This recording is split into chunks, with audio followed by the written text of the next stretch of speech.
पहले की बात है। चंदनपुर गांव में लोग हंसी खुशी रहते थे। वे सब सुबह उठकर अपना काम करके दोपहर तक घर वापस आ जाते थे, क्योंकि इस गांव में एक हरिया नाम का आदमी रहता था जो रोज मुफ्त में फिश करी खिलाता था। हरिया सुबह उठकर बाजार जाता और वहाँ पर फिश खरीदकर घर लाता, फिर उसे घर पर मस्त मसाले डालकर बनाता। फिश करी तैयार होने के बाद हरिया ठेले को गांव के चौपाल के सामने लगा देता है। लोग आते और फ्री का फिश करी खाकर चले जाते हैं। रोज की तरह आज हरिया के पास उनका पहला ग्राहक पप्पू काका आते हैं। अरे बेटा हरिया, मैं सोच सोच कर परेशान हो गया हूँ कि तू मुफ्त में फिश करी क्यों खिला रहा है और कब तक खिलाएगा। भला तेरे पास इतना पैसा आया कहाँ से? अगर तू ऐसे ही सबको मुफ्त खिलाता रहेगा तो एक दिन तू तो भीख मांगेगा। इसलिए मेरी बात मान ले, मुफ्त का खाना खिलाना बंद कर। काका, हम इस पर ज्यादा बात नहीं करेंगे। आपको खाना है तो बोलिए, मैं आपका प्लेट लगा दूं। नहीं खाना तो आप आराम से अपने घर जाइए और कल आना, क्योंकि मैं पैसे लूंगा नहीं और फ्री का हमेशा खिलाता रहूंगा। जब तक मेरे शरीर में जान है तब तक फिश करी फ्री रहेगा। हरिया के बात करने का तरीका कुछ अजीब था। लोग उसकी बात को सुनते लेकिन कभी बुरा नहीं मानते, क्योंकि हरिया दिल का बहुत साफ था। जो भी कहता मुंह पर कहता था। थोड़ी देर में देखते ही देखते लोगों की भीड़ इकट्ठा हो गई। सब फिश करी को खा रहे होते हैं, तभी दूर खड़ा मदन सोच रहा होता है, हरिया कितना पागल है। रोज कितने का नुकसान होता है इसका। अगर ये पैसे लेता तो गांव का सबसे बड़ा आदमी बन जाता। अगर मैं इससे पूछूं, अगर इसने मुझे फिश करी बनाने का विधि बता दिया तब तो मेरी चांदी ही चांदी है। अब चलकर बात करूं उससे। इतना सोचकर मदन हरिया के पास जाता है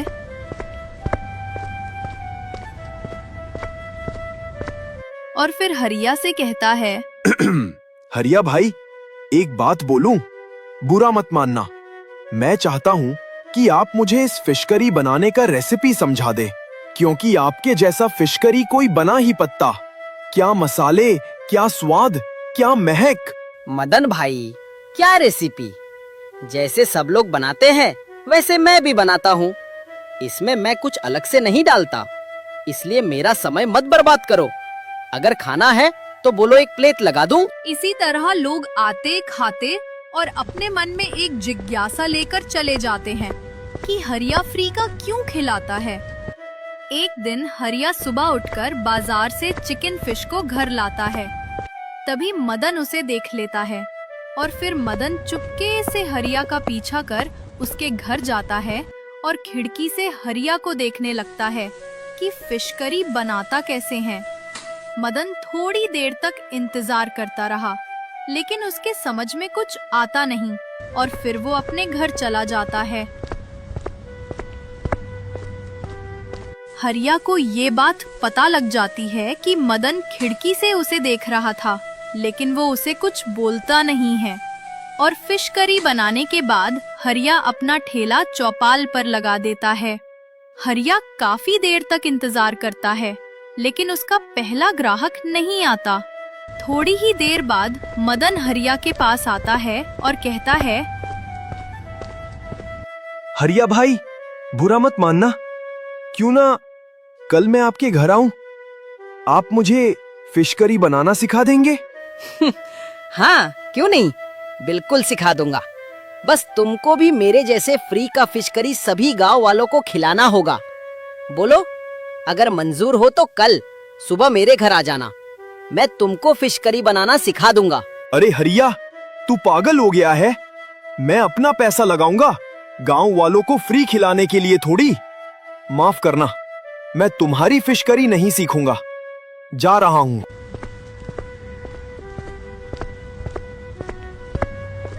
मदन के जाते ही गांव के लोग वहां पर आते हैं और फिर रोज की तरह फ्री का फिश करी खाते हैं। गांव वाले खा ही रहे होते हैं कि तभी दूसरे गांव का एक आदमी हरिया के ठेले के पास आता है। क्यों भाई, फ्री में फिश करी खिलाने वाला ठेला यही है क्या? क्योंकि मैंने सुना था कि इस गांव में एक आदमी है जो मुफ्त में फिश करी खिलाया है। क्या ये बात सच है?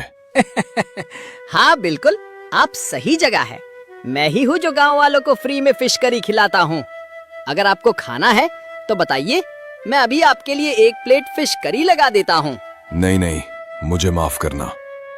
मैं इतना लालची नहीं हूं कि मुफ्त में सड़ा गला फिश करी खाऊं।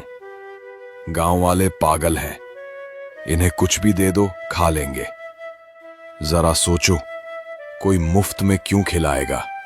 अगर तुम इसे खाकर बीमार पड़ गए तो इसका जिम्मेदार कौन होगा? कभी सोचा है तुम्हारे बच्चों का क्या होगा? नहीं नहीं, आप गलत सोच रहे हैं। हमारे यहाँ ऐसा नहीं होता। मैं रोज बाजार से ताजी मछलियाँ लेकर आता हूँ, फिर उन्हें अच्छे से घर में धोकर बनाता हूँ। मैं वादा कर सकता हूँ कि मेरी फिश करी खाने से कोई बीमार नहीं पड़ सकता। अरे मैंने बहुत देखे तुम्हारे जैसे। तू गांव वालों को खिलाकर मारना चाहता है। अगर इस गांव वाले मेरी बात न माने तो बाद में पछताएंगे, देख लेना। इतना बोलकर वो आदमी अपने गांव वापस लौट जाता है और इधर गांव वाले फिश करी खा खाकर अपने घर जाते हैं और हरिया भी अपने घर जाता है। घर जाकर वहाँ लेट जाता है और लेटते लेटते सोचता है, जमाना भी कैसा है, किसी का भला करो तो वो बुरा मानता है। मैं मुफ्त में गांव वालों को फिश करी खिला रहा हूँ, लेकिन फिर भी गांव वाले मुझ पर शक करते हैं। अब उन्हें कैसे मैं अपने इस राज को बताऊं? इतना सोचकर हरिया सो जाता है और दूसरे दिन सुबह होते ही वो मछली लाने बाजार जा रहा होता है कि तभी रास्ते में उसे गोलू मिल जाता है। गोलू को देखकर हरिया रुक जाता है। फिर गोलू हरिया से कहता है, अरे हरिया भाई, सुबह सुबह कहाँ चल दिए और इतने मायूस क्यों हो? कोई बात हो गई क्या? हाँ जगदीश भाई, कल मैं ठेला लगाया हुआ था, तभी दूसरे गांव से एक आदमी आता है और गांव वालों को भड़का देता है कि इस ठेले पर सड़ी गली मछलियों का फिश करी बनाया जाता है। अब तुम ही बताओ जगदीश, क्या मैं सड़ी मछलियों की फिश करी बनाता हूँ? नहीं नहीं, ऐसा तो मैंने कभी नहीं देखा। अगर उसने गांव वालों को भड़का दिया है तो गांव वाले भड़क गए होंगे और आज तो ठेले पर उनका आना मुश्किल है, क्योंकि जमाना बहुत खराब है। अगर तुम उनके लिए अच्छा सोचोगे तो सामने वाला हमेशा बुरा सोचेगा। हाँ जगदीश, बात तुम्हारी ठीक है। देखते हैं कि आज ठेले पर कौन आता है कौन नहीं आता। अगर आएंगे तो ठीक है, नहीं भी आएंगे तब भी ठीक है। मैं तो अपना काम करता रहूंगा।